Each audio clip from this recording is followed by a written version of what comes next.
पुत्रदा एकादशी व्रत कथा।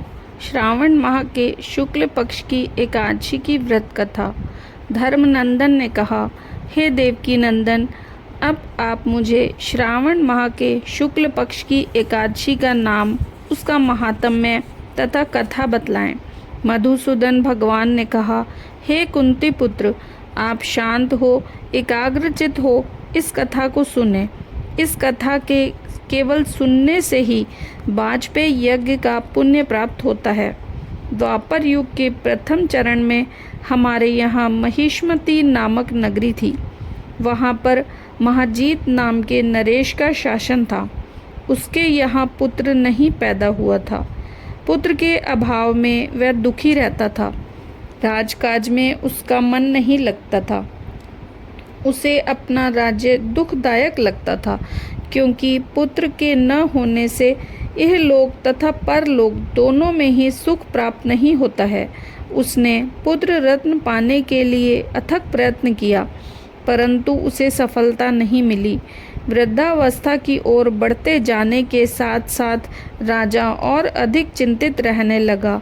समय व्यतीत होने पर एक दिन राजसभा में उसने अपने सभासदों को इंगित कर कहा, हे सज्जनों, मैं अपनी प्रजा का पुत्रवत पालन करता हूँ। मैंने जीवन में किसी भी प्रजाजन को अकारण दुखी नहीं किया है, अन्यायपूर्वक किसी से धन संपदा नहीं छीनी है, न ही मैंने किसी देव तथा ब्राह्मण का अपमान किया है, किसी भी धन राशि को नहीं मारा है, किसी से भी द्वेष भावना नहीं रखी है, सबके साथ एक जैसा व्यवहार किया है। धर्मानुसार राज काज चलाने पर भी मेरे कुल में पुत्रोत्पत्ति नहीं हुई है। अतः मैं असीम दुख का अनुभव कर रहा हूँ। इसका क्या कारण है, मैं कुछ भी नहीं सोच पा रहा हूँ। अतः आप सबसे अनुरोध है कि आप सब इस पर विचार करें। नरेश महिजीत की वाणी सुनकर उसके मंत्री गण व उच्चाधिकारी वन की ओर चल दिए। वहाँ वे आश्रमों में घूमते हुए अंत में ऋषि राज लोमेश के आश्रम में पहुँचे। वो अत्यंत वयोवृद्ध एवं धर्मशास्त्रों के ज्ञाता थे। उन्होंने ऋषि राज को नमन किया और मुनि के नज़दीक ही बैठ गए। वे सब अब अनुनय विनय करते हुए विनयपूर्वक ऋषि राज से बोले, हे महर्षि, हमें आपका दर्शन हुआ, हम अत्यंत ही भाग्यशाली हैं। तब ऋषि राज बोले, हे अतिथिगण, हम आपके व्यवहार से अति प्रसन्न हैं। अब आप यहाँ पधारने का प्रयोजन बताएं। मैं आपकी समस्या का अपनी शक्ति अनुसार अवश्य ही समाधान करूँगा। यह एक सत्य बात है कि हमें परजीवों का परोपकार करना है। महर्षि लोमेश के ऐसे वचन सुनकर मंत्रीगणों ने कहा, हे ऋषिराज, आप हमारी समस्त बातों को जानने में ब्रह्मा जी से अधिक दूर दृष्टि रखते हैं। हमारे संदेह का निवारण करें। हमें महिष्मतीपुरी नरेश की प्रजा है।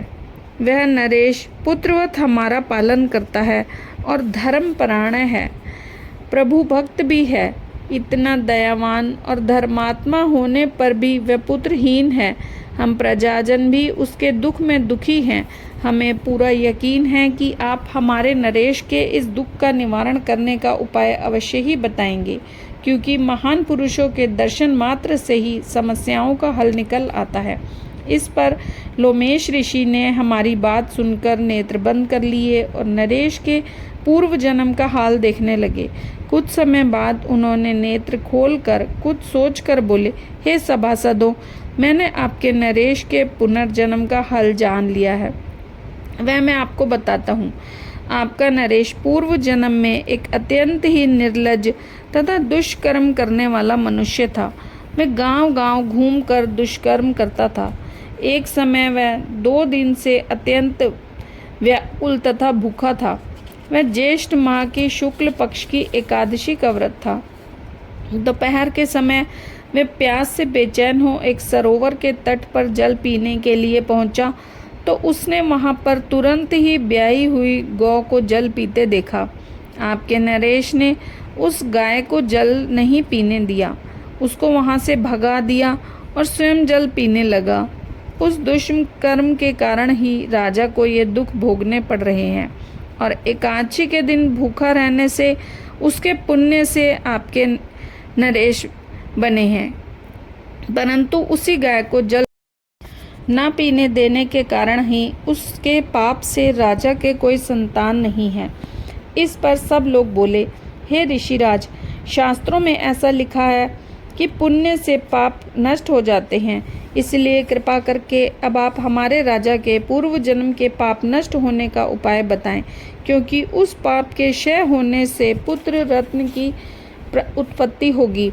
सब लोगों के ऐसे वचनों को सुनकर ऋषि बोले कि यदि आप लोग श्रवण माह के शुक्ल पक्ष की पवित्र एकादशी का उपवास कर उसका पुण्य अपने नरेश को दे दें तो उन्हें अवश्य ही पुत्र प्राप्त होगा तथा उनके समस्त दुख भी समाप्त हो जाएंगे।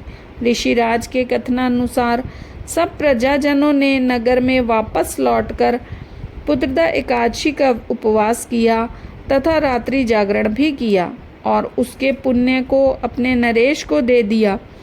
इस पुत्रदा एकादशी के पुण्य प्रभाव से रानी ने गर्भ धारण किया और यथा समय एक पुत्र रत्न को जन्म दिया।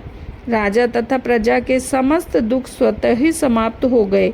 देवकी नंदन ने धर्मराज युधिष्ठिर को कहा, हे नरेश, इस प्रकार इस एकादशी को पुत्रदा एकादशी कहा जाने लगा।